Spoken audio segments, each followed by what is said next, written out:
Hello and welcome to Games That Don't Suck, a gaming retrospective in the Shea Hates Everything podcast family. My name's Kyle, I'll be your host today, and I am of course joined by my brother Shea. Welcome, Shea. Hey, thanks, man. I'm excited to talk about some video games with you. Welcome to this podcast that has your name on it. Yeah, I'm a special guest, because I'm a special little boy. That's right. And Games That Don't Suck is also special, because it's a series where we look back at some of gaming's highest highs, as we're going to talk about today. Every episode, we focus on a particular year in gaming, arguing about what the top 5 games of each year should be. And this month, we're talking about 1997, baby. It's a good year. Turns out pretty good year. Yeah, if this was in a wine decent cellar amongst all the other video game year wines, 97 would be a much sought after vintage. Mm-hmm. It was a good year. Yeah, it has notes of Square, hints of Naughty Dog, a little bit of Nintendo and LucasArts. Mm-hmm. You know, the nutty LucasArts flavor. Oh yeah, George Lucas's nutty flavor. Yeah, that was, legend says that was an extra percentage point on top of the original offering price for Disney that Disney bought Lucasfilm for, was because of George Lucas's his nut flavor. Pistachio. Let's move on. What do you say we talk about some video games? Please, God. So, in case you're joining us for the first time, for whatever reason, here's the structure of how we lay out our podcast. Shea and I have gone through the entire Wikipedia page for games that have released in 1997, kind of filtering out for North American release, obviously. And we have pulled a list of all of the games we want to talk about. Games we played, we love, we have things to say about. And this year, it's 11, which might sound small, because 97 is a huge year. There's a whole list of honorable mentions on here that, kick off some of the most famous franchises in gaming. You and I didn't really dip our toes into some of those earlier entries, so we're not. Yeah, it's a lot of PC stuff. Yeah, and neither of us were as big of PC. Like, we've talked about a handful of PC games in the past, Quake, Doom, etc. But we're not at this age we weren't huge PC people. So I think that's where I'm looking at this honorable mentions list, and that's a lot of them. But yeah, there's also some games that kicked off franchises that we just hadn't played yet at the time. Yeah, or we jumped into the franchise a couple games later on and grew to love them and just never went back, that kind of stuff. So if you don't hear your favorite game of all time as we talk about these games in 97, that's why. We'll go over that list of honorable mentions at the end. But we're just going to kind of jump into it. We go in alphabetical order here. And Shea, you're up first with the very first entry of 97. Yes. Hey, is there a reason why we would save the honorable mentions for the end and not say them now? Because it's further down in the document. That could go... You know what? Have you heard of this function in Google I called copy and paste? I have. I'm gonna test it right now. As of 97, it was a new feature. Okay, I just tested it, and Control-C, Control-V appears to have copied and pasted honorable mentions up above our list. Yeah, the problem is it's still at the bottom also. And so now it's twice. It's in the top of the dock and the bottom of the dock. And I don't know how to rectify that. Okay. Well, I think there's a mythical key called the delete key, and we'll handle it that way. So the honorable mentions. Okay, you've taken care of it. Thank you. Yes. I'm a techie guy. I'm really big into. I built my computer. I'm smart. Honorable mentions. I didn't know how to pivot out of that. Age of Empires, a franchise that I've spent a lot of time greatly enjoying, but I never played the first one. Cool Borders 2, that one I did play. I really like Cool Borders 2. I just don't think it's really worth talking about. You know what I mean? I don't know that I've ever heard of this game. It's your stereotypical. It's a downhill snowboard game. Yeah. Cool Borders 2 was cool because it added this half pipe mode that wasn't in the first one, where you could just do a half pipe and do a bunch of tricks and practice stuff. But it's just not really worth talking in detail about. It also, people didn't really like it that much. I liked it, but people didn't. So Next on the honorable mentions is the first Diablo. I'm a huge Diablo 2 fan. Kind of beyond 2, not so much. I never played the first one. Dynasty Warriors, obviously a franchise near and dear to both of our hearts. We love us some Dynasty Warriors. That first one is pretty rough. Yeah, not super well regarded to my knowledge, but it's more of an honorable mention. yeah. Harvest Moon began in this year as well. My first Harvest Moon was Friends of Mineral Town, and that's really kind of the one that I have a lot of affinity for. But that franchise started in 97 in North America. The first Fallout was in 97. Again, a franchise you and I love. I have not gone back to play the first Fallout because it's a drastically different style of game. I'm just not really into it. Again, we didn't have access to a PC at that point in time, so we just kind of passed us by. Next is the first Grand Theft Auto. I like Grand Theft Auto. I don't like those early ones. I don't like the top down. I really like Grand Theft Auto 3. That was the first one I played, and then I remember playing Grand Theft Auto 4 and right away being really turned off by it because I loved the top down in Grand Theft Auto 3. Interesting. I came around. Like, Grand Theft Auto is a fantastic series, but yeah, the first two I've never gone back to play. Okay. Monster Rancher was in 97. I know a lot of people love this one. This is the one where you could like put different game discs or CDs in, and it would generate a monster for you, and like you could like fight with it, sort of like a Pokemon like. Like it was just like a really novel idea that no other games really capitalized on. And it's also very it's cemented in the hardware of the time. It's kind of a hard thing to emulate and go back to. Just because of the gimmick, but a lot of people like Monster Rancher. Oddworld, Abe's Odyssey, again, also kind of a cult classic franchise. I've never played the first one, so I wouldn't have much to say about it. Postal was this year as well, kind of a little bit of a divisive game. The game's kind of fucked up, especially nowadays. Looking back on it, maybe not so great, but an interesting moment in time for games. Quake 2 came out in 97. Soul Blade, which is like Soul Edge and Soul Calibur. Star Wars X-Wing versus TIE Fighter. And yeah, that, like, I feel like I have played, because I've played like every Star Wars game that I possibly could. Sure. So I'm sure I've played X-Wing versus TIE Fighter, but frankly, it came down to it's a space-oriented combat game. Like, there are so many of those in the Star Wars universe. I don't have specific memories of X-Wing versus TIE Fighter, so I didn't want to like misrepresent my experience. I want to say this is the one that's like all the green lines.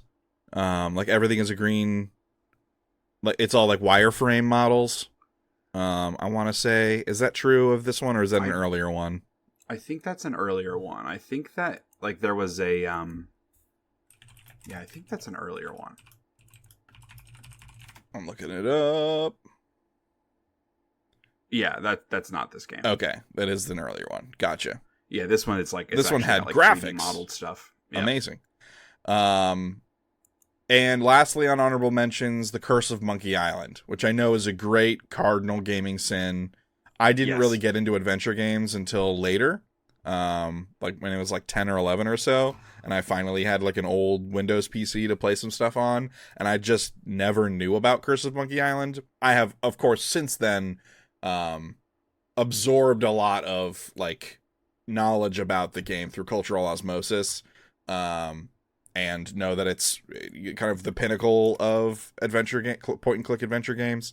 But again, never played it, so it's hard to have anything to say about it. Yeah, I've played the first Monkey Island game, but I didn't play it until college. Okay. 'Cause a friend of mine in college, we teamed up and a bunch of us were writing a musical of Secret of Monkey Island. Okay. But I never went and actually played like the other games. But yeah, obviously, it's super highly regarded. Yeah.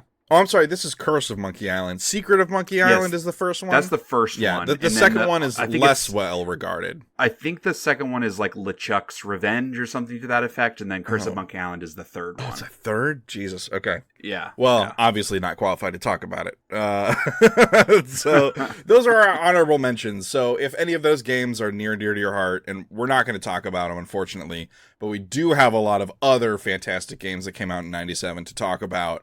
That just goes to show how much of a banner year in gaming it was. That huge list of great games, we still have another big list of great games to talk about. Yeah, see, didn't that make more sense to do that at the top than waiting at the end for some reason? I don't know why you have to attack my format. Yeah, I'll give you. Hey, you know what? You've hosted half a dozen of these. You're still learning. You're in host trainee mode. I'll give you a pass. Oh my god. Just take some lessons from the master over here, you know. All right, folks. Our veteran podcast host Shea is going to kick off our long list of great games from 97. Shea, why don't you go ahead? Yeah, and what a game to start us off with, because first we're going to talk about Castlevania Symphony of the Night. Yeah. This, as we're talking about it, was a PlayStation 1 game.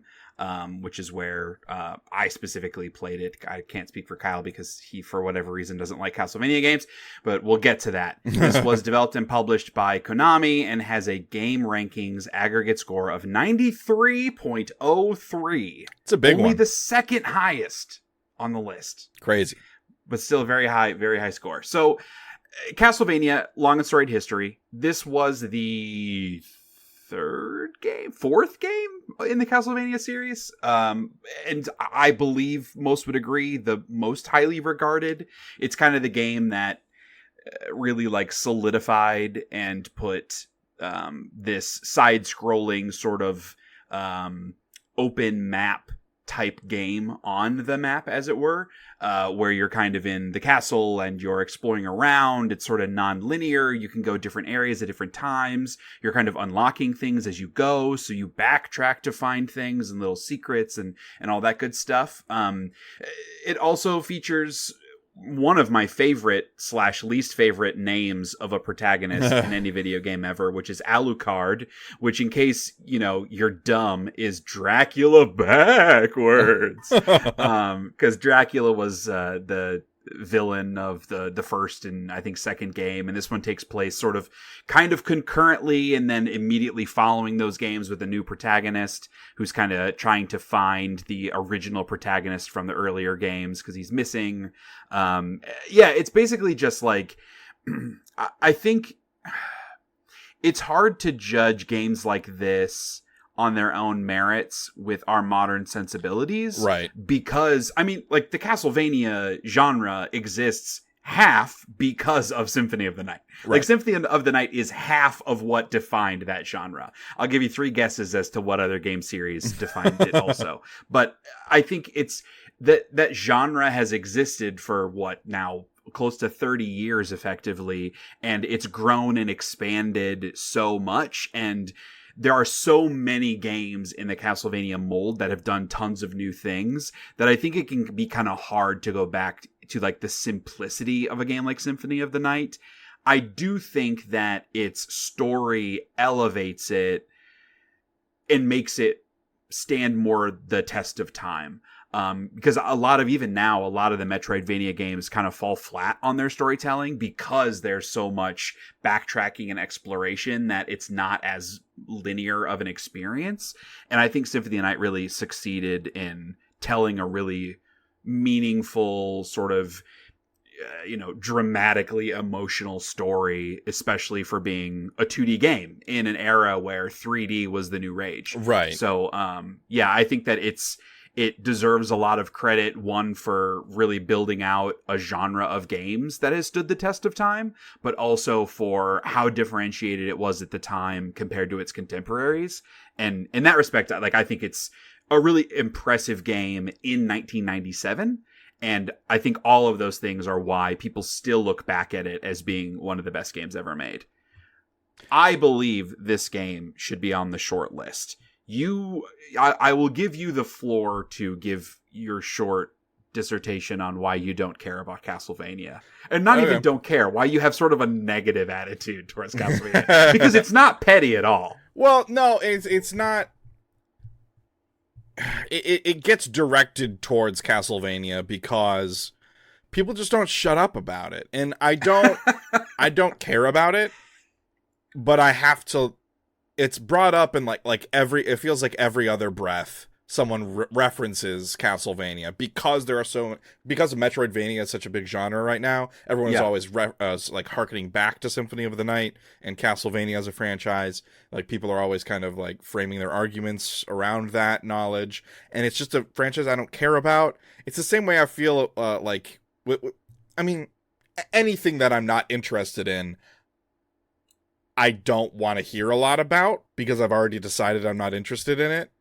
Right, and like, why should you care about other people's interests and feelings? Because if it's not about something you personally care about, it holds no value, right? It depends, right? Like, it depends on what I'm there for. If I'm there for entertainment, then yes. If I'm there for if I'm there to like learn about something, then I'm more open-minded and it doesn't bother me. But if I'm just there to like get some news or get some entertainment or whatever, like, I don't want to listen to someone rehash their feelings about Castlevania games. I get it, people like them. It's fine that they like them, but I am annoyed that I have to be around their love for this franchise constantly. I think it's like it's not a 1-to-1 comparison, but I feel similarly about like the Beatles. Like, I don't get it. Me neither. I think the Beatles made a lot of good music. I just don't personally care. And everyone talks about the Beatles as being like the best rock group of all time, blah, blah, blah. Yeah, and like, that annoys me as someone who doesn't particularly love the Beatles. Yeah. However, I fully acknowledge that I'm in the minority on that. Yeah. And I'm not going to like take anything away from the Beatles because of my feelings about it.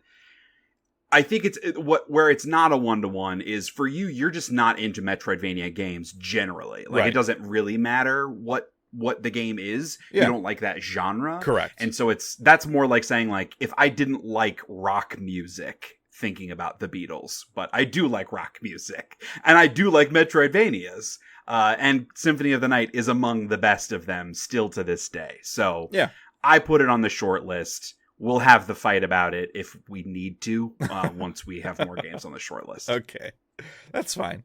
And like again, I don't want to tell anyone they're not allowed to like Castlevania. That is not how I feel about it. Sometimes because I don't think they will care about what you have to say. They shouldn't. Frankly, nobody should ever care what I think. But shh, Kyle, we're trying to get people to listen. Oh yeah, no, it matters. You better listen up, people at home. But yeah, that's, I just don't have anything super interesting to say about it, I guess, because I don't care. But I understand that people love it. And and respect that you love it. Because, so here, I guess something I can say is I can recognize there is a lot of quality and interesting ideas happening there. It's just not for me.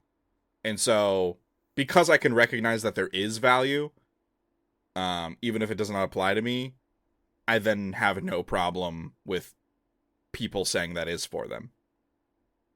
Sure. If it was like a garbage game and everyone was like, "Oh, it's the most incredible thing," I would be losing my mind, thinking everyone has lost theirs. But it's obvious why people would like Castlevania. I just don't. So next up, yeah.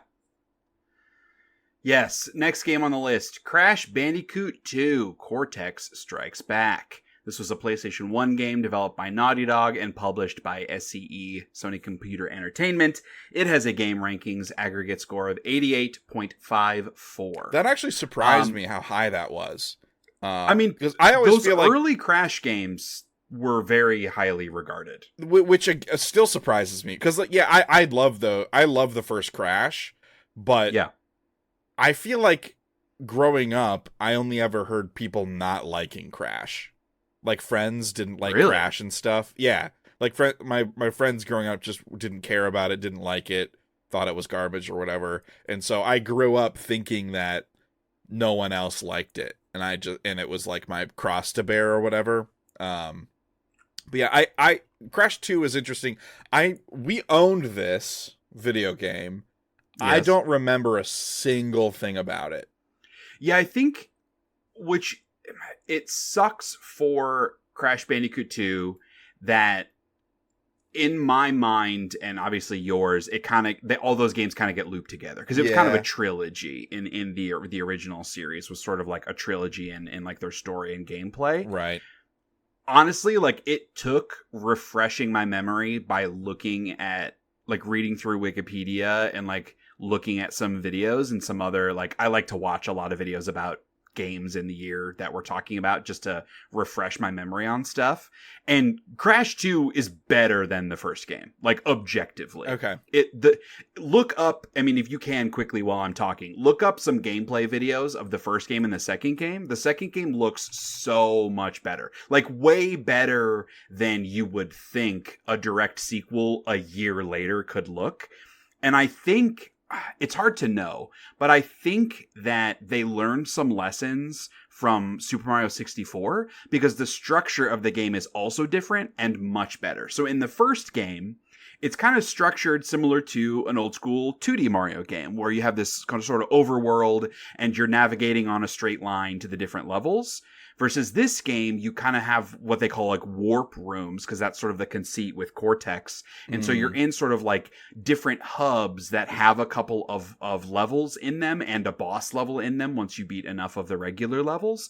And that structure just felt way more like immersive and video game-like and advanced than just like a, Super Mario 3 version, which was the original Crash Bandicoot game. I think the downside of Crash 2 is that from a gameplay perspective, it's like just basically the same game. Really, the only differences were how its sort of worlds were structured and how, and like the graphics being so much better. Okay. I will say tough. This like water hoverboard looks like it fucking rules. Oh, hell yeah. Yeah, you know what? There are more types of environments too. Yeah. In the second game because the first one was a lot really of ice environments. And stuff. The ice ones were super like tough because obviously you slide around. Yeah, that was a big difference too. Because like the first game, it's pretty couched in that like jungle theme throughout most of the game. Right. But yeah, there was far more varied, and they were like. Again, to use the Mario reference, like the warped areas were sort of themed around different environment types.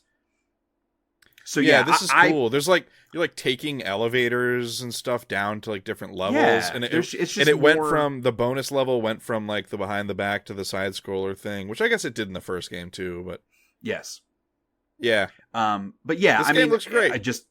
And just for fun, I was looking up because I was trying to remember from our Games That Don't Suck 96, which if you haven't listened to, you should listen to it. So that came at Crash Bandicoot, the first game, made our top 5.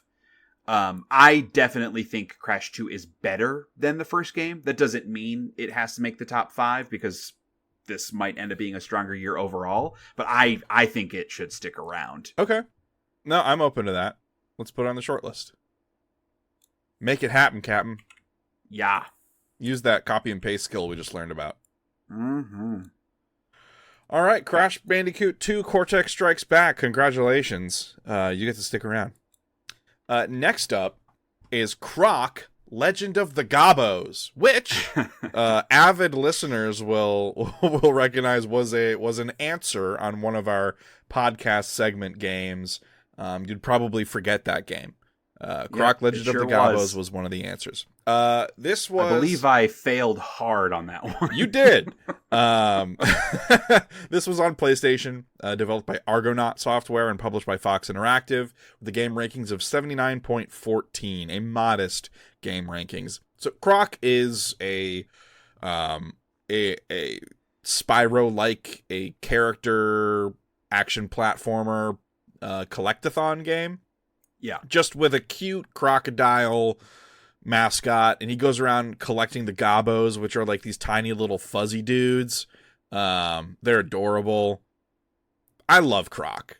Something about like the music, the presentation, the environments. It just really captured my imagination. Mm-hmm. Yeah, and more so than the other games, like a Spyro or like Gex, Super Mario 64. Like, where does Croc kind of stack up? I think in that pantheon, it goes Spyro, Croc.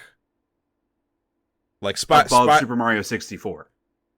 Yeah, frankly I don't love Super Mario 64. I don't understand you. I appreciate it more in going back to it, but at the time I had a lot of trouble with the controls and like the movement and stuff in a way that's fair. Because it was more complex and there were more options. Yes. I think I struggled with that when I was younger, and so I didn't have as much of an affinity for it as other people might have. But like Spyro and Croc, their platforming is very simplistic.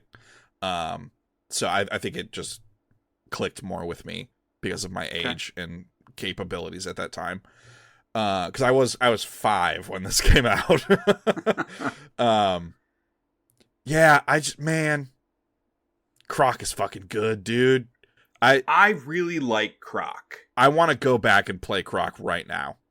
Yeah, you know what? Yeah, it's got a really, much like Spyro, it's got a really fun attitude. Yes. Like, the design of the world kind of looks almost identical to Spyro. It's very similar. The way that it's, like the style of graphics, I should say. Yes. But yeah, it's got a really fun personality. Croc's a fun, cute character. I don't mean this as in a derisive way, but like it doesn't stand out to me compared to other games like that. But it is really fun. I did really like it, and I would absolutely go back and play it. Like I played the Spyro remaster trilogy, and that was fun as hell. Yeah, I would totally be down to play Croc again. Oh, they should remaster Croc. Who has this now? If it was Fox Interactive, Argon. Oh gosh, what happened to Fox Interactive? I don't know. I guess this is a discussion for another day. Hey, they published the Die Hard trilogy. Nice. It's funny, like, because obviously Fox Interactive was doing all of their like tie-in games and stuff. It's just funny that Croc was on there too, because it's like their list of games is all tie-in games and then Croc.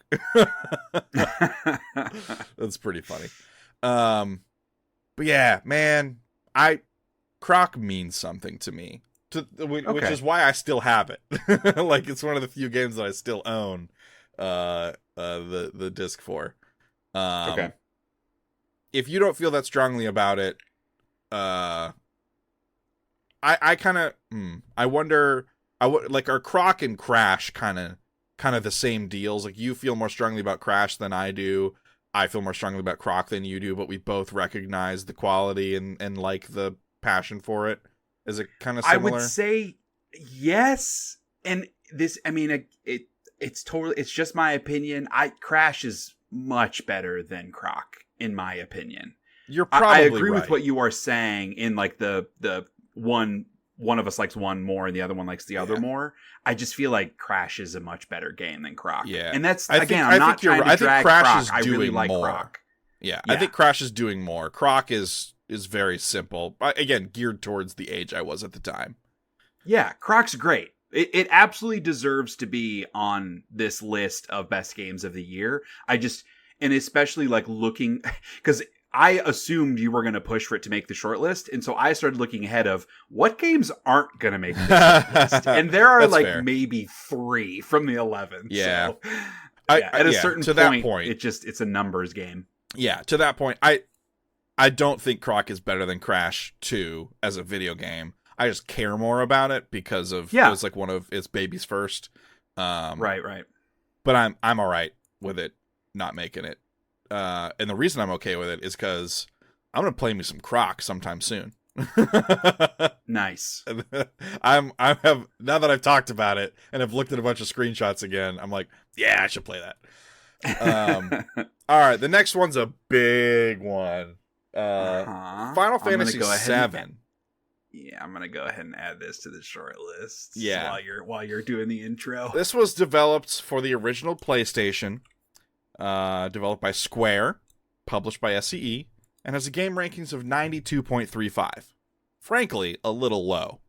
The first original Final Fantasy VII, absolutely incredible. It took the franchise in an entirely new direction. A direction that it defined the direction for the next, I think, next 3 Final Fantasy games. Because 7, 8, 9, and 10 are all kind of the same style of Final Fantasy, just like, iterating on the hardware and the technology and utilizing that stuff to further the art form that they were doing, like further their narrative art form. 7 really kicks that off in a big way. I know a lot of people love 6. I haven't played 6, but I hear it's fantastic. Yes. I also never actually played 7. I've gone back since and played parts of it. I played up through Gold Saucer. Interesting. I have watched 2 of my friends play the whole game. Okay. Yeah, so I just have a lot of very fond memories of 7. It's an incredible video game. It's hard to say enough good stuff about it. Yeah, I mean, what about you? I don't. It's interesting to hear you say, because I don't disagree that 7 kind of informed 8, 9, and 10, and I think a lot of that was just the transition to 3D. Yeah. In the character models and the big cutscenes and things like that. But from a gameplay perspective, I don't think it's that different from I've never played the first 3, but I've played 4, 5, and 6. At the end of the day, it's still pretty similar. It's turn-based. It's got the active time battle stuff. Right. It's not that different when you're in combat. It just looks different, and that makes it feel different, I think, a little bit. Yeah. To me, the biggest differentiation that really made 7 stand apart, aside from I think that 4 and 6 have phenomenal stories. I'm not as big a fan of 5 personally. It's fine. 4 and 6 have great stories, but 7 had more emotional impact than any previous Final Fantasy game. And I think a lot of that is because of the character designs and the cutscenes and things. Yeah. But I just cared more about the characters, and I feel like 7 also made that more of a core tenet of Final Fantasy than maybe it had been in the past. Right. And the world of 7 is also kind of their first departure from a pretty prototypical fantasy world. Yeah, that's true. And so I think that's another reason why 7 was such a big hit, was because it was this wholly new beast. In every aspect, from the technology, from the narrative, again, the gameplay stuff. I guess it's not every aspect. The gameplay stuff very similar, but in all of the art and narrative, and world building, it's kind of its own thing. And then, since then, they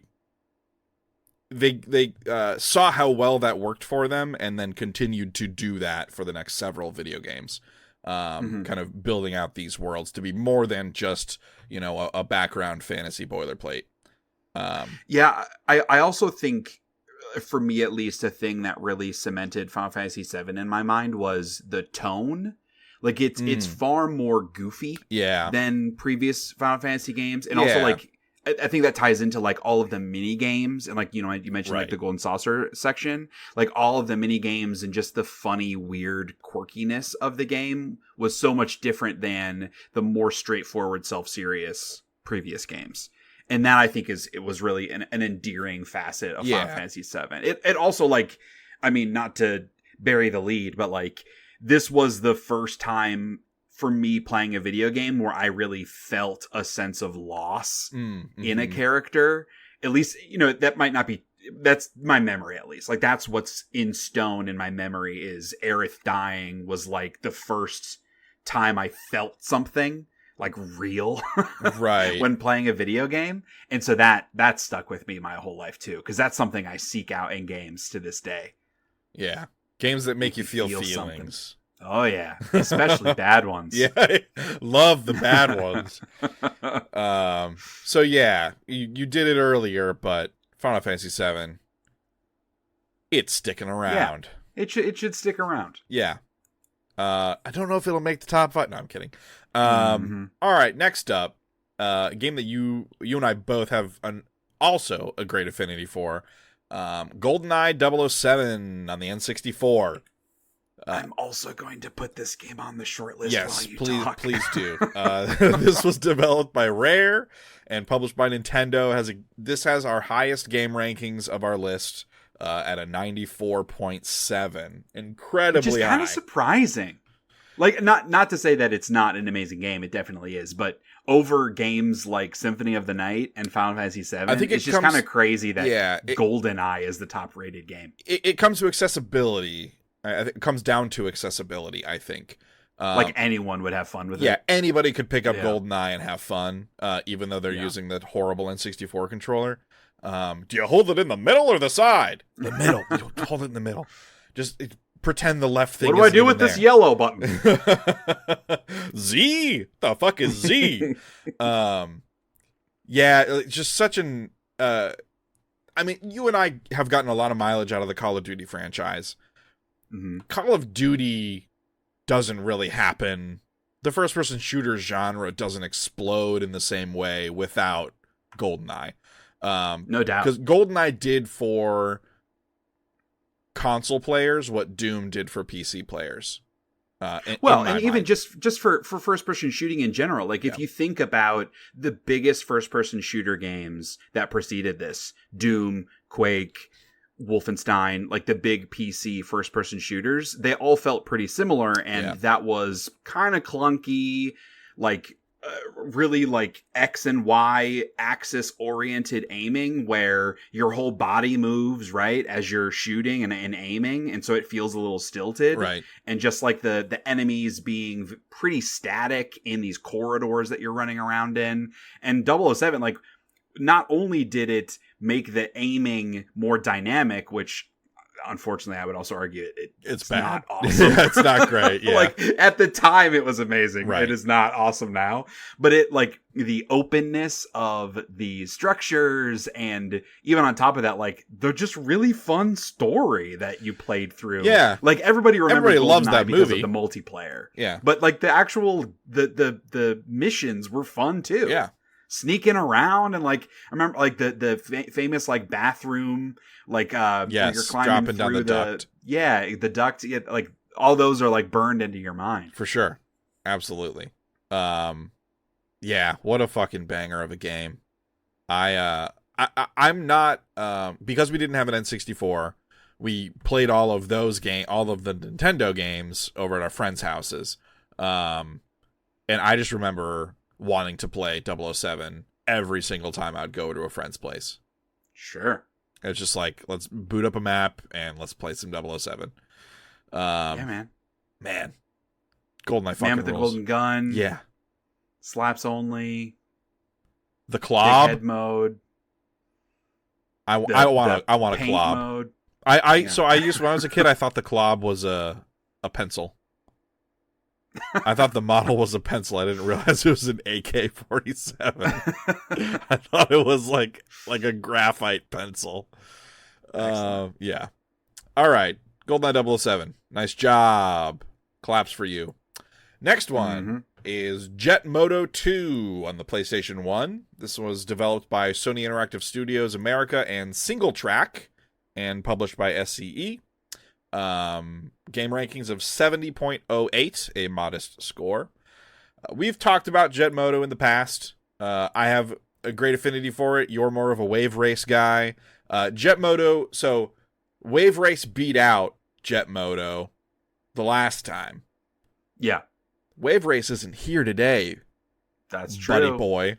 Also, Jet Moto 2 is the one that I like the most of them. Interesting, because you didn't say that last time.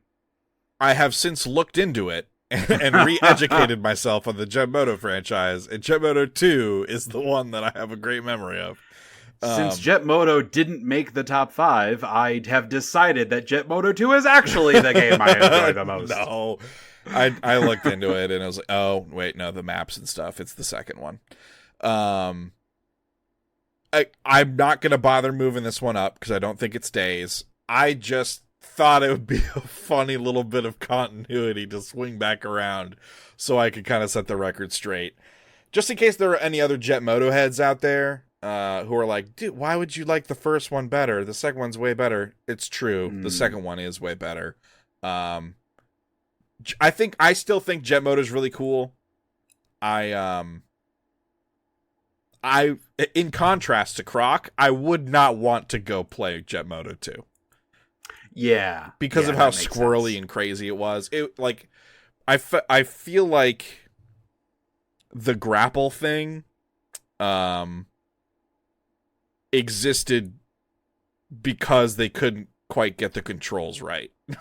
You know what I mean?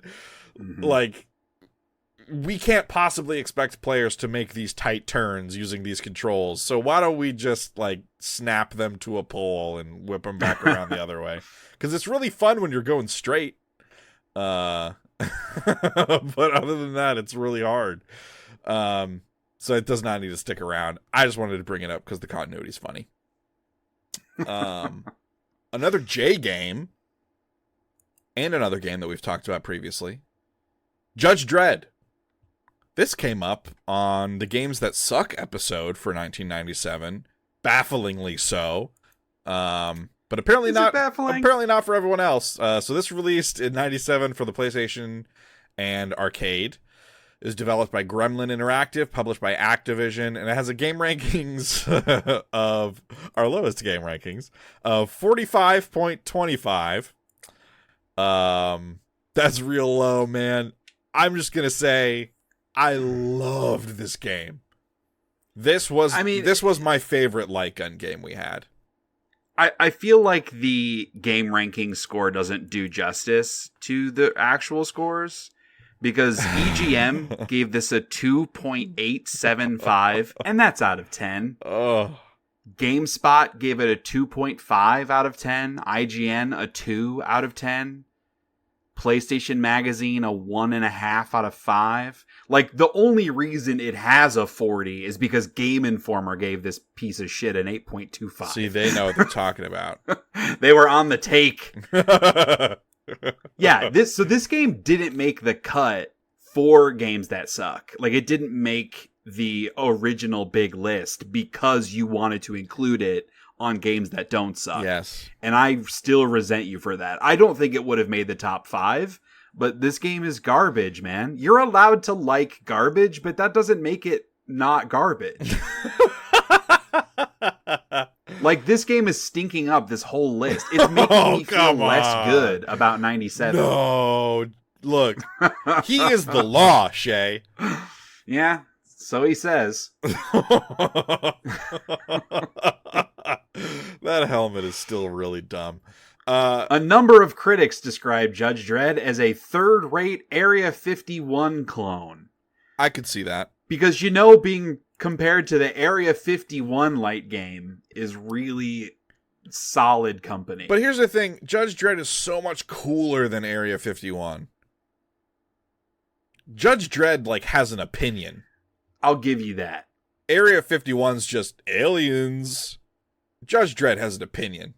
Yeah.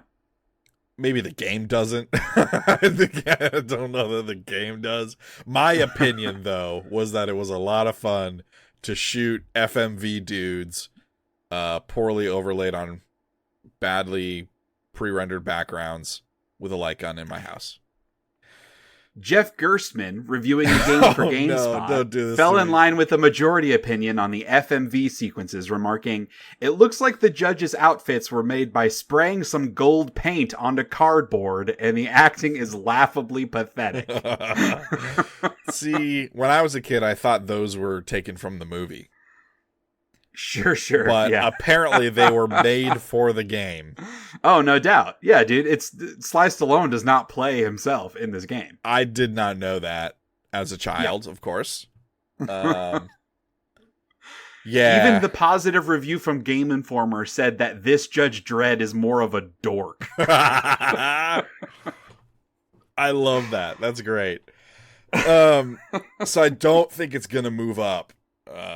No, it's not. I like that you like that game, but it ain't good. That's fine. I'll just go play Judge Dredd by myself. You're racking up the games to go back and play here. Yeah, I'm not gonna go play Judge Dredd. Are you kidding me? I do still have our light gun though, the purple one. I still have it. All right, why don't you take this next one? It's a good one. Yeah, next game is Parappa the Rapper. Hell yeah. This was a PlayStation 1 game developed by Nana On Shah and published by Sony Computer Entertainment. It has a game rankings aggregate score of 88.31. It's a good video game. This game, it like still like one of the coolest, most unique gameplay styles that I've seen in a game. Like, I don't remember there being rhythm games like this before Parappa the Rapper. Right. If there were, I don't think they came to the West. Yeah. I think they were kind of like Japan-only types of games. Parappa the Rapper absolutely kicked off my love for rhythm games. 100%. Like, this is the reason why I love Guitar Hero so much. Playing this. This game fucking slaps. Like every track is so much fun. It's and like the art style, like because in contrast to like Paper Mario, Parappa the Rapper, like Paper Mario is made on like cardboard stock. Parappa the Rapper is made on like printer paper because he's just flopping all over the place and bending. Yeah, I mean, he's so much more whimsical and fun. It looks awesome. more like a kid drew it. Yes, like it looks like a kid kind of doodling in his notebook. So after much school. fun. Yeah, it had a really fun attitude about it. Yeah, I mean, and even the like the songs were great, but also just the rhythm gameplay I thought was really tight. Yeah. I don't remember when it was. It might have been on PS4 maybe. There was like a re-release years ago that like did not go well. Like the syncing was really bad. I don't remember what system that was on, but I remember trying to play it and having a really bad time, and it made me sad. Yeah, that sounds really familiar. That's a shame. We deserve better. Yes. The rappers out here deserve better. We deserve another game in the series. Oh man, that would be so great. Oh. Yes, it was re-released on the PS4 in 2017. Okay. Yeah. Yeah. Oh, the character Parappa beat out Lara Croft and Crash Bandicoot as best mascot in EGM. I don't know about that. I would take Crash Bandicoot above the Attitude Era Crash. Yeah. Yeah. Man. But yeah. Parappa's great. It should stick around. I agree. I just love it so much. Just because there's nothing else like it. Yes. And like other than the sequel, there still isn't. Right. Next up, we have another heavy hitter. Star Fox 64. Yeah. Weirdly enough, released for the N64. And oddly developed by Nintendo and published by Nintendo. It has a game rankings of 89.01 aggregate score. Star Fox 64. I have a complicated relationship with Star Fox. I am with you. I'm with you on that. Oh, I'm so glad to hear you say that. I think Star Fox 64 is a really good video game. Yeah. I had tons of fun with it as a kid. It's another game I think is really hard to go back to. The controls do not feel very good, especially like the tank stuff, like when the on-ground stuff, it does not feel good. But in a time and place, it's super fun. Yeah. And the characters are so fun. Like Slippy Toad is such a little douchebag. Yeah. Like, it's great.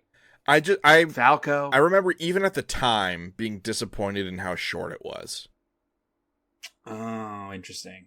Yeah. Because like I liked it a lot. I wanted more of it, but you just kind of have to play the campaign over and over again. And like the campaign's like it's like an hour long. It's so short. Mm-hmm. Actually, you know what? How long to beat Star Fox 64? About 2 hours. Mm-hmm. Yeah. It's just, I remember content-wise, it was really disappointing. which like subsequent entries in the franchise, they expanded a lot more. Like, I can't remember what the GameCube one was that had like a really fun multiplayer mode. Yeah, it's like, so they expanded like later on in the franchise and kind of make good on some of that. But I do remember like kind of playing through the once and being like, okay, and that's it. Let's go play more Goldeneye. Like, like it didn't have the repetitive like I really liked it, but I didn't want to play it again. I didn't really want to play through it again. It wasn't the kind of experience I wanted to go back to, unlike, a Goldeneye. I could see that. That's kind of my only knock against it, I think, because I really like what it's doing. There's just not enough. And I remember feeling that way at the time. We played a lot of like 4-screen multiplayer. Yeah. Like the co-op stuff, and that was super fun. So like I cared less about the length of it because it was just shooting polygons with friends. Yeah, that's fair. That 4-screen mode, it's okay. Yeah, I don't know why I just didn't really gravitate towards it as much, because I did really like it. Maybe it was just I just liked Goldeneye so much that it was like everything else was eclipsed. Maybe, I don't know. And again, hard to say because I would have to go to a friend's house to play this stuff, so like time was always kind of a little bit limited. And so I feel like we'd always kind of gravitate towards Goldeneye more often. Yeah, that makes sense. But yeah, I think we should keep it for now. Yeah, we've got 5 games on the short list right now, so Star Fox 64 would be 6. We got 2 more games to talk about, which I'm really curious to hear where you're coming from on both of those, and that might inform Star Fox 64. Okay. Yeah. Because I do really like it. I'm with you in that, like, my memories of it aren't as rosy as they are for many folks, or like for many of the other games on this list. Right. But I do really still love Star Fox 64. And again, as a game that like brought new innovative gameplay into 3D, it was pretty sick for that as well. Yeah. That's cool. I think we both feel pretty similarly about it.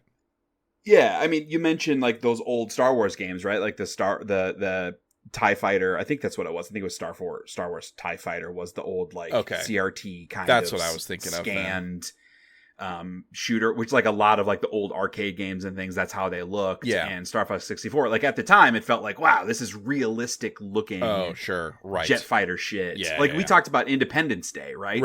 On the games that suck from 97. Like that kind of game is like dwarfed by what Star Fox 64 was doing, both visually and like the environments. Yeah, like I think there's a lot of really cool stuff in Star Fox 64. Yeah, you're right. Stuff that like hasn't aged well, but at least at the time was pretty sweet. Yeah, you're right.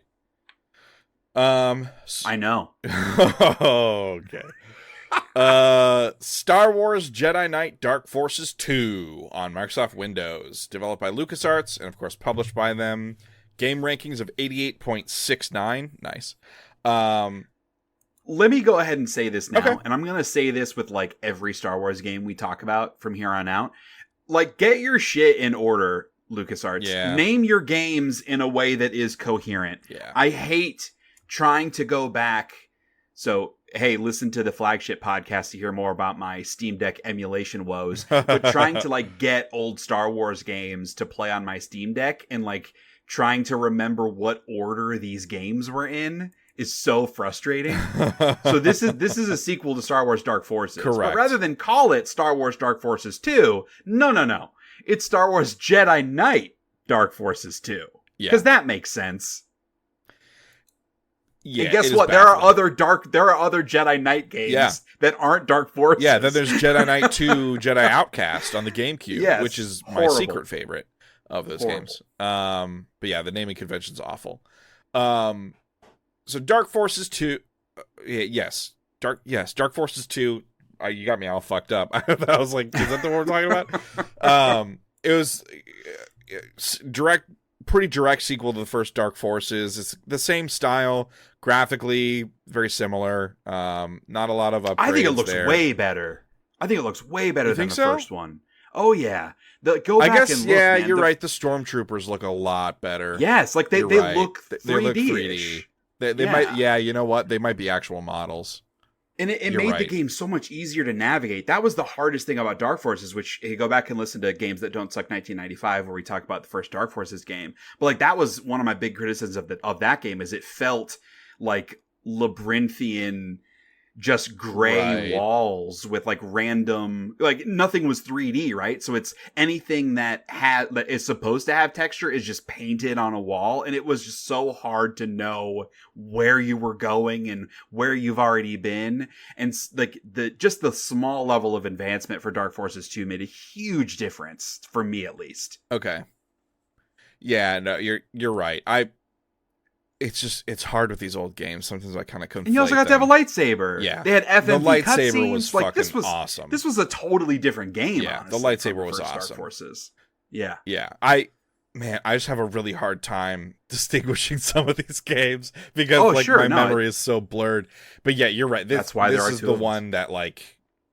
This one was so because I went into this wanting to say this one was so much better than the first one, but having a hard time articulating why. And I think you nailed it on the head with like it's so much more easy to navigate. It's much more of a spectacle. It looks so much more like because the Star Wars films were pushing model making technology, special effects technology at the time. That's what LucasArts was known for. And so to see that actually reflected in the games media that they were producing was also really exciting. To see them push that medium, push forward in that medium as well.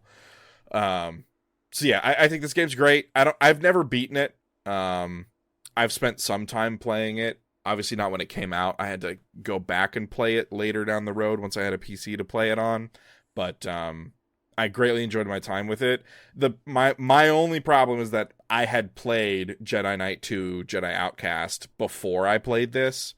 Okay. So I kind of came to it backwards a little bit, which makes it a little harder to go back to. But I think it's still a really solid example of one of the great Doom-likes that elevating past a Doom-like, I should say. Yeah. Well, and to me, like, the FMV cutscenes made such a big difference, too, because it made me feel like this was a real expansion of the Star Wars story. Right. More so than the original Dark Forces, which had very cool, stylish, 2D animated sort of cutscene things, but it being an FMV in this game, like, it made it feel much more immersive. Yeah. And, like, as with everything, they're kind of awkward and painful to watch now because the acting is a little rough and the writing's a little rough. But it was really cool to see FMV shit in Star Wars in a video game. Absolutely.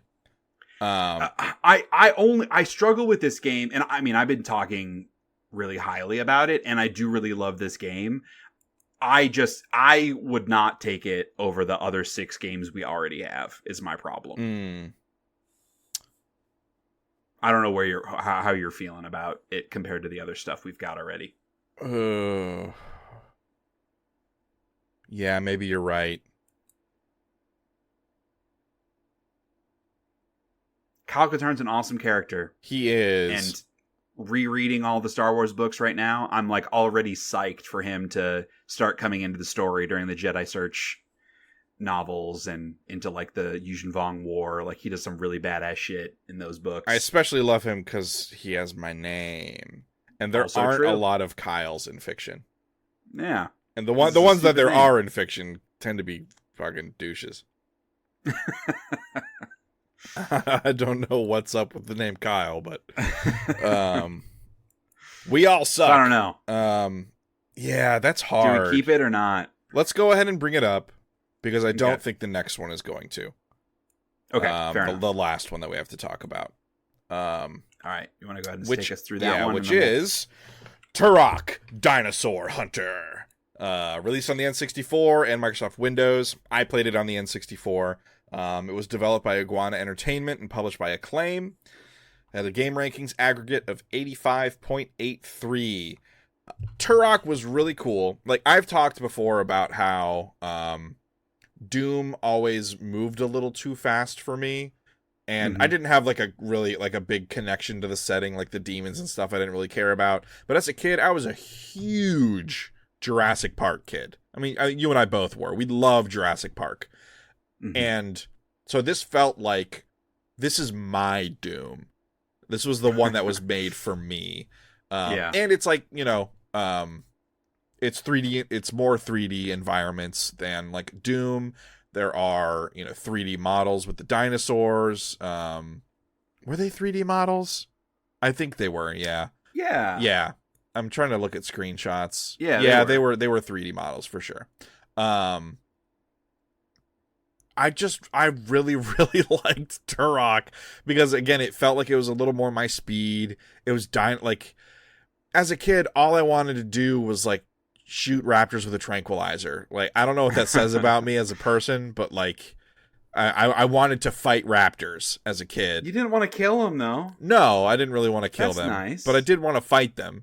I mean, that's just badass. Yeah, like, that's true. If you fight raptors, there's nothing wrong with wanting to fight a dinosaur. If you kill dinosaurs, shame on you. That's wholesome masculinity right there. The masculine urge to fight a dinosaur.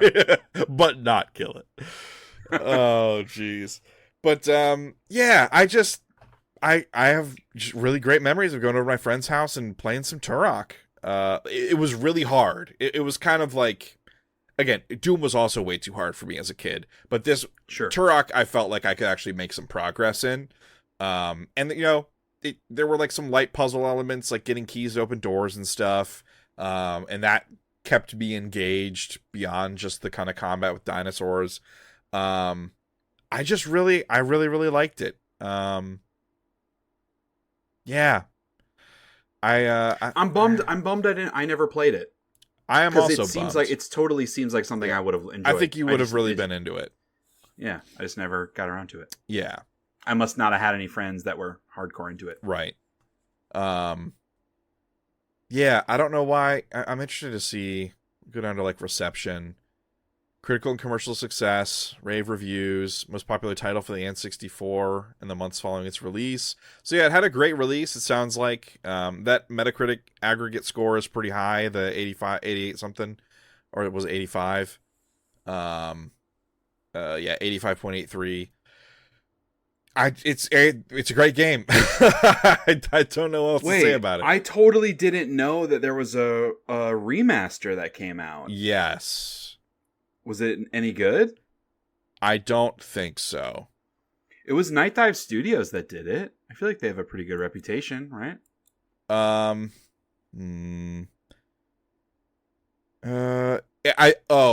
know what it was. So Night Dive kind of like redid the graphics, and I did not like their take on the graphic style. Interesting, because you felt the same about the Dark Forces remaster. I did, which they did. Yes. Very different in presentation, but yeah, that you're right. I guess that is interesting that I didn't like either one that they did. Huh. Yeah, there's just something off about it. I think I would, if I were to go play it again, that's the one I would go play. Oh, sure. Yeah. But yeah, I remember, I remember just being put off a little bit by the graphic upgrade that they did. Yeah, another game I should probably go play. I wonder if I can, wonder if it's Steam Deck compatible. Have to check that out. Yeah, that seems like a good I'm way to play sure that. it would be. I'm sure it would be. Because I mean, it would have been built with controller in mind, so I'm sure it would be. But yeah, I really like it. I don't like it as much as Star Wars Dark Forces 2. Okay. And because we were on the fence about moving that one up even, I feel like I'm okay leaving Turok on the cutting room floor. Yeah, I think that makes sense. And it's unfortunately for Turok, I have not played it. Right. And also a game that's a borderline becomes tough when only one of us has played it. It's right. The nature of it, but that's why we're here. Yeah. If you want to do a write up of your favorite games from '97 and include Turok on that, more power to you. All right. All right. Well, those are all the games that Shay and I have pulled out to talk about. So our short list is Castlevania Symphony of the Night, Crash Bandicoot 2 Cortex Strikes Back, Final Fantasy VII, GoldenEye 007, Parappa the Rapper, Star Fox 64, and Star Wars Jedi Knight Dark Forces 2. So that's 7 games. We have to get down to 5. So we have to choose 2 that are gonna leave without roses. What is that? The Bachelor? That's a Bachelor thing, right? Sure. You get a rose. You get to stay. Correct. Yeah. What a I'm gonna timely go ahead and reference. give roses. I'm gonna give roses to Final Fantasy VII, GoldenEye, and Parappa. I feel like all those games are going to make the top the top 5. Okay. Any disagreements there? No. I second your rose. Okay. Ew, this is like a threesome dating show. I don't know that I'm into that. Devil's threesome. Steven, oh, dude, we're brothers. Come on, man. Yikes. So that means we got to pick 2 from Symphony 4. of the Night, Crash 2, Star Fox 64, and Dark Forces 2. That's hard. Yeah, I don't know what, because like maybe it's a fair way for us to each give the 2 we would pick. Okay. Which I'm really curious about, because I think we're gonna both pick the opposite games. Because I would pick Symphony of the Night and Crash 2. Yeah, that's funny. I would pick. Well, I could be convinced to pick Crash instead of Star Fox. Sure. But you would pick Dark Forces 2 for sure? I think so. I think I would pick Dark Forces over Star Fox, which is crazy. Which is crazy. I know. Yeah. From an outside perspective, but if I'm true to my heart, with that. if I'm true to my heart, so yeah, like I love Star Fox 64. I would have Star Fox over Dark Forces 2. But if you wouldn't, like, I'm not going to advocate for Star Fox 64 over Dark Forces 2, right. if that makes sense. Yeah, so I feel like we can probably cut that. Yeah, you're right. All right. Goodbye, Star Fox. Let's just, highlight it in red or something. Yeah, that works. So that we can always look back. Right. Yeah, and now this gets tough. I mean, I don't care what other people would say if we didn't have Symphony of the Night on this list. I think it would be crazy to not have Symphony of the Night on this list.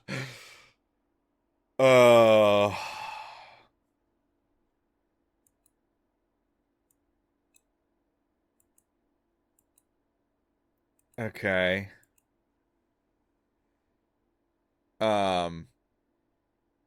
So, all right, well, let's just, I'm not saying this is what's happening, but supposing that happens, then the conversation is between Crash and Jedi Knight Dark Forces 2. Yes. And I would say I don't have a strong opinion between those 2. It's just weird comparing it to 96, where Crash Bandicoot 1 made the top 5, to have Crash Bandicoot 2 not make the top 5 when I think it's objectively a better game. Feels a little weird, but I'm not sold on that. Like, if you're really passionate about Dark Forces 2, I'm okay taking Crash 2 off the list. I would not remove Symphony of the Night to get Crash 2 on the list.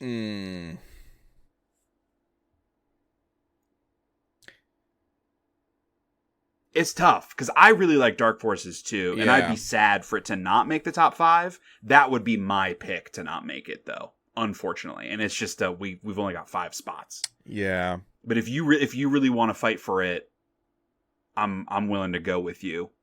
But not over Symphony of the Night, at least to make the top 5. Yeah. If we want to have a discussion about the ordering, fine. But it's hard for me with Crash 2 because, I mean, it looks great. What I see looks fantastic. It looks like more of the first, better than the first. I don't remember playing it. So it's hard. It's hard. I remember very fondly Dark Forces 2. So that is difficult. We should put Dark Forces 2 in the top 5 then. We can cut Crash. I think that's fine. Okay. we can't not have Symphony of the Night. If we want to put Symphony of the Night at 5 because you don't give a shit about it, whatever. I'm fine with that. Well, I don't like. We'll see. We're not doing the ordering for like another 5 seconds. Yeah, like we are doing the ordering. That's where we are. All right, we have 5 games. So our 5 unordered are Castlevania Symphony of the Night, Final Fantasy VII, Goldeneye 007, Parappa the Rapper, and Star Wars Jedi Knight Dark Forces 2. Oh, those are 5 great games, except for Castlevania. But I take that back. It is a great Castlevania game. is a great game. I just don't. You just don't care. It's not capital I important, and that's to me. fine. Yeah. What would be ridiculous is for you to be like, no, that game sucks. That would be absurd. Yeah. Look, I can't in good faith make that statement. Not caring about something doesn't equal thing is bad. Correct. And I feel like more people need to understand that. Yeah, for sure. I probably need to understand that more often in other areas of my life. But I feel like I'm on the right road here. Would you agree that the original 3 games we bolded, that being Final Fantasy VII, GoldenEye, and Parappa, should be the top 3 games? And that we're starting with a conversation of 4 and 5 between Symphony of the Night and Dark Forces 2. Yeah, let's do that. I would suggest that Symphony of the Night goes at 5 and Dark Forces 2 goes at 4 because we both really like Dark Forces 2 and I really just wanted Symphony of the Night to be on the list, so like I'm not going to try to move it up the list. I don't really care about that. I for this game. love that approach. All right. It's rare that I don't care about a game's actual ranking, but given your apathy towards it, I'm not going to push for it because it should always be in a top 5 of the best games of 1997. Where in that top 5? Okay. Who gives a shit? Okay. It was my number 2 in my Game of the Year ranking. Like in my article that I wrote. That's pretty good. That's almost first place. Almost. All right, so the last 3 that are going to take the top 3 slots, Final Fantasy VII, GoldenEye 007, and Parappa the Rapper. I think that they're already in the right order. Yes. Yep. I love it when this part gets easy. Yeah, me too. I was about to say we haven't had a lot of arguments about the ordering, but we absolutely have. Yeah.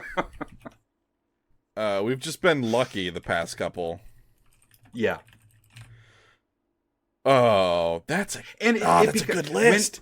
When there are games that are this fucking good, it becomes easier to compare them and like come to an agreement about them. Yeah, because we agree that all 3 of those games are phenomenal. Yeah. That's why we were arguing more about Symphony of the Night, Dark Forces 2, Crash Bandicoot 2, because they're all in like they're several tiers down from these other games. Yeah, I agree. Are we sure that we want Final Fantasy VII over GoldenEye? That was like my one thing my mind is going in circles about.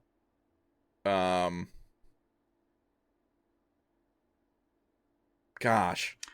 I could be convinced either way. I would put Final Fantasy VII at the top of the list, but I could be convinced to put GoldenEye at the top of the list, if that's the route you wanted to go. They're so good for such different reasons. Yeah, they're man. so different. It's weird. I really love GoldenEye, but Final Fantasy VII is more important to me. Yeah. Yes. GoldenEye is like a Super Smash Brothers Melee. Like, yeah, many happy friend memories. Yeah, like, and even taking that aside, it's still fantastic. I don't want to make it seem like it's only fun because you play with your best friends, but like in terms of the fondness I have for it is mostly associated with how fun the multiplayer was. Right. And that doesn't mean less than like the story in a game like Final Fantasy VII, but if we're trying to like, I mean, what we're doing, we're ranking these games. I feel like it's better to reward a game like Final Fantasy VII because so much of what works about that game is authored. Yeah. Versus a fun sandbox, which is still extremely hard to do. I don't want anyone to think anything I'm saying about GoldenEye is a bad thing. But if we're really having to compare the two, which we don't have to, we're forcing this on ourselves. But if we really have to, I just feel like a game like Final Fantasy VII, it means more. Yeah. To me personally, and to like me as a video game enjoyer. Yeah. Like I care more about what it did and its ambition. Right. Well, I think you and I we both love playing games with others and having a lot of fun, but no, we don't. I like playing a very small number of games with a very small number of people. Yeah. That's what I meant. Enjoy yeah. That's what I'm like, not just randoms. I'm a crotchety old man with 2 young children. Yeah. I want to avoid humans whenever possible. But 10-year-old Shay. But we like being transported. Mm-hmm. That's why we read so much, watch so many movies, play so many games, and Final Fantasy VII really transports the player, and I think that's why it's more important to me than fun with friends. Yeah, I think it's a good way of putting it. Both are important to me, but the experience what if they made is Final Fantasy important. VII an open world game? How awesome would that be? Oh, what if they made it worse? But no, I would love it, but you'd have to be able to climb towers. Yeah, totally. All right. Stay tuned to the 2024 Games That Suck podcast. Oh, it's going to be brutal. All right. Hey, that's a great top 5. And the top 5 are, in the number 5 slot, Castlevania, Symphony of the Night. Number 4, Star Wars Jedi Knight, Dark Forces 2. 3, Parappa the Rapper. 2, GoldenEye 007. And 1, the game that sucks the least in 1997, Final Fantasy VII. I feel like it's just funny reading, because all 5 of these games rule. Yeah. But like, I imagine someone reading this list and be like, number 1, Final Fantasy VII, hell yeah, awesome. GoldenEye, number 2, no doubt. Parappa, man, that game is sick. And number 3, Star Wars Jedi Knight Dark Forces 2. Okay, yeah, the game's really good. Number 4, yeah, sure, fine. Castlevania Symphony of the Night at number 5, behind Dark Forces 2. Wait, what? Huh? And I like that. Then they have to listen to find out. Yeah. Anything that's like too chalky, like too everyone's gonna have it the same way. Where's the fun in that? Yeah, that's right. And I think this represents us well. I think so too.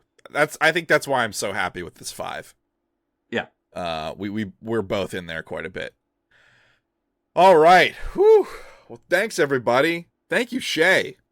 Especially. Yeah, man. That was fun. That was fun. These games are great. I should go play Croc. Such good video games, dude. I should go play Croc. And hey, I should go play Final Fantasy VII because Final Fantasy Rebirth bummed me the hell out. Yeah. I should go replay the original. Oh, it's been a long time. That's a really good idea, actually. Yeah. Yeah, I needs a little redemption. Hey, at home, thanks for listening. And you can find the Shay Hates Everything podcast wherever you engage with your podcasts. Samsung podcasts, perhaps. Please be sure to subscribe. Leave a rating or a review if you have the time or the inclination. That stuff helps. And tell your friends. The most important thing is that you had a good time and you want to bring other people in to have a good time too. If someone had feedback on our list or like games we missed or disagreements, how would they let us know that, Kyle? They could do that through electronic mail at info@shayhateseverything.com. That's info@shayhateseverything.com. Send us your corrections. Let us know where we went wrong. I do not like couching that as corrections. It is not a correction to write us an email and be like, your opinions are wrong. Symphony of the Night at number 5. That's not a correction. Send us your hot takes. We'll read them on the next flagship podcast. And while I furiously click through to find when that'll be, June 3rd, Monday, June 3rd. Look for it. We talk about everything. All the shit that matters. And I appreciate y'all coming along for the ride. So until next time, peace out. Have a lovely rest of your month. Love you. You got to figure out how to end this podcast, man, because that can't be it. I'm just sad none of them said it back.